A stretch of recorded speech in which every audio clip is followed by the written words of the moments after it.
Auðlindir í náttúru Íslands sem ekki eru í einkaeigu eru sameiginleg og ævarandi eign þjóðarinnar. Við í Krakkaveldi erum búin að halda mótmæli og sýningar að breyta heiminum og gera hann að betri stað.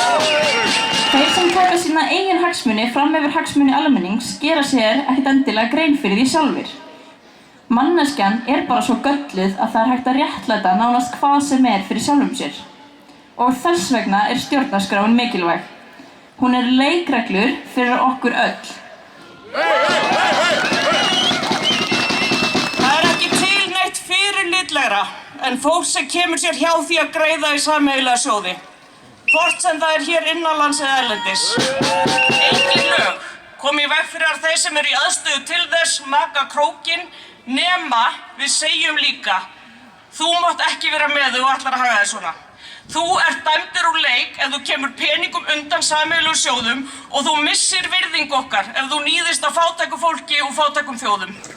2 ráðherrar hafa sagt af sér í Namibíu að sögn til þess að viðhalda trúverðugleika á stjórnmálum landsins. Handtökur og grunuðum eru hafnar. Á Íslandi segir enginn af sér. Nei, á Íslandi hringir Kristján Þór, sjávarútvegsráðherra í Þorstein Má, höfuðpaur skandalsins og spyr sællelskan, hvernig hefurðu það? Hún heyra ekstra vel í ykkur ef þau eru samþykkt þessari kröfu að arður af nýtingu sameiginlegra auðlinda landsmanna renni í sjóði almennings til uppbyggingar samfélagsins og til að tryggja mannsæmandi lífskjör allra.